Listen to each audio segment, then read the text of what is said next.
Hello mga kabaryo, this is Dr. Stilly for part 2 ng ating Labo Medical Mission. It took me a long time to upload dahil sa mga activities natin as a doctor and syempre as a rural health physician na pinipilit mag-hands-on sa mga bagay-bagay. So ito na nga, nagsimula na kami sa aming paglalakad. Actually, isang ilog lang yung aming dadaanan. Pero paulit-ulit namin itong tatawirin kasi wala namang ibang daan na pwedeng madaanan. Hanggang dito na doon na lang kasi sa part na yun sa Kamalig, pwede ang weapon kasi malalaki na yung mga bato sa part na ito.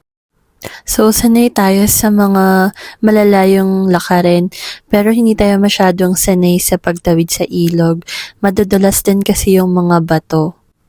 Siguro mga kalahating oras na nga kaming naglalakad. Nasa unahan na yung ating mga kasama, pero mukhang malayo pa kasi wala pa tayong natatanaw ng mga kabahayan. Kaya walang katapusang tawid pa ulit ng ilog. Siguro hanggang tuhod lang naman yung ilog dahil summer at this time. Pero magsasawa ka talaga sa kakatawid ng ilog. And feeling mo, pag uwi mo, expert ka ng tumawid. Ang layo pa namin, kaya habang kami ay naglalakad, kami muna ay nagkukwentuhan at nagtatawanan. Lubok naman ngayon. Mayong carpet ko balik. Picture dito, picture doon, pero nung mga banda-banda dyan, tumahimik na yung lahat. Lahat kasi pagod na at hingal na. Sa halos mahigit isang oras, sa wakas, meron na kaming natanaw na kubo. Yun na siguro yung palatandaan na malapit na kami. Hello, ayan, mukhang medyo na. May linaw na. Pagod na pagod na. Hindi na may labo. May linaw So, na. malinaw na ang labo. Mga ilang oras pa yung hike Pero natin. nandiyan naman sila. Oo, dyan na yata yun. Sabi dun pa. Pero hindi ko rinig ang boses ni Intal.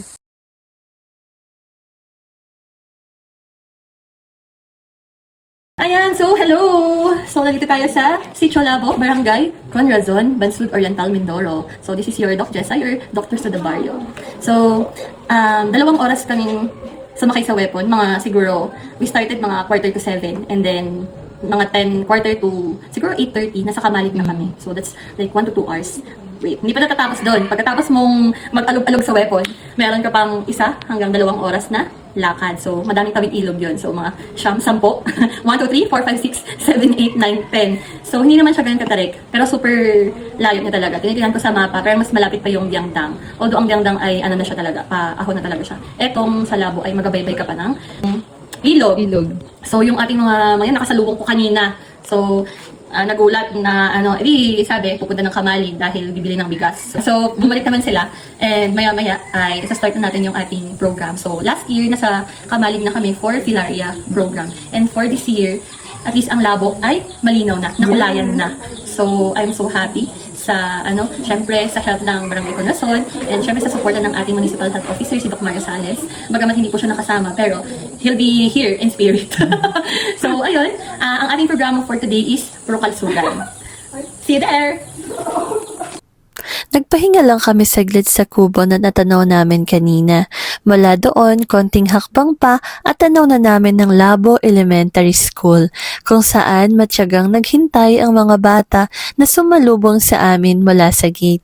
Nakakatuwa ang mga bata, may dadala-dala pang garlands. Feel na feel ko naman dito pala tayo masasabitan ng garland.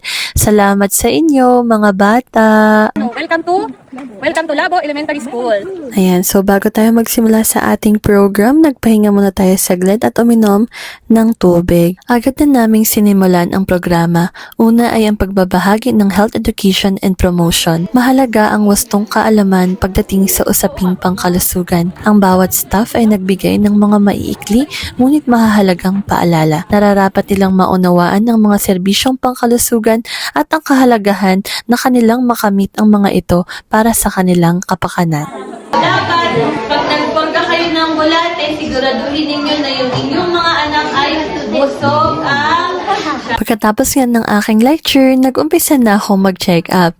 Hindi lahat sa kanila may ubo, pero para sa kanila, ang check up ay ibig sabihin i-auscultate mo sila. Ilapat mo yung stethoscope sa kanilang dibdib. Ganon kasi ang alam nilang check up. Hindi ka pa na-check up kung hindi pa nalalapat ang stethoscope sa dibdib mo, kaya only auscultate lang tayo. Habang ang aking mga kasama ay nagpapasaya at nagpapalaro sa mga bata. Wag bring me isang saging, puno ng saging. Nako, wag yan, bawal yan. Lagi ka na niliyo. Buntis ka. 100,000! 100,000! Ha? Buntis ikaw siguro. Ikaw ay nag-family planning. Opo, tigil ako sa paano nalilimutan. Nagtigil ka. Ay, liyo ka pa din kasi buntis ka. Ay siya, ang huli mong regla ay Pebrero. Pebrero. Hindi ka niregla ngayon. Padalawang na yun. Baka inabuntis ka, nasusuka ikaw. Ramdam ko ang saya at excitement sa kanila. Bibihira ang mga tao dito na pumunta sa bayan. Pupunta lamang sila kung kailangan. Kaya ang iba sa kanila, ngayon lang talaga makakakita ng doktor. Ngayon lang mararanasan kung paano ba yung check-up. Paano ba yung pakiramdam na lumalapat ang stethoscope sa dibdib mo. Tapos sasabihin ni doktora na huminga ka ng malalim. Kaya kahit walang nararamdaman, nagpapa-check up sila. Kaya kinukuha ko ang pagkakataong ito upang mapayuhan sila sa wastong pangangalaga sa kanilang kalusugan. Ang saya din nilang kausap. May matutuklasan kang ibang pananaw na oo nga no, oo nga naman. Nasa 69 katao nga ang dumalo, 67 ang ating na-check up at nabigyan ng gamot, 20 ang kabahayan na nabigyan ng treated nets at 5 bata ang nalinisan ang sugat. Maraming salamat si Cholabo at kay Teacher Melod. Salamat sa inyong mainit na pagtanggap. Nawa ay mabigyan ulit kami ng pagkakataong makabalik at makapagserbisyo. Siyempre, itong aking talent fee for the day. After ng check-up at bago umuwi at sumabak na naman sa mahaba-habang lakaran, kumain na muna ng buko ang doktora. Salamat si Cholabo. Salamat sa pagkakataon at sa tiwala. Ayan, so we're done. Bye-bye! Ang saya. My heart is full today. Pasado 3:00 na nga ito at medyo nagmamadali na kami para hindi abutan ng dilim sa daan. Sa wakas, hindi na malabo ang labo. Marahil isang ordinaryong araw lang ito sa iba, pero para sa akin ito'y katuparan ng aking pangarap, yung makapagbigay ng serbisyo sa mga komunidad na hindi laging naaabot. Tulad ng sagot ko nung tanungin ako kung bakit ko gustong maging doktor. Dati, sagot lamang ito sa tanong bago ako pumasok sa med school. Thank you! Ingat! Hiling ko na tulad nito, maging katotohanan din na ang mga pangarap ng mga batang ito. Dahil sa mata nila, sana'y walang pangarap ang malabo.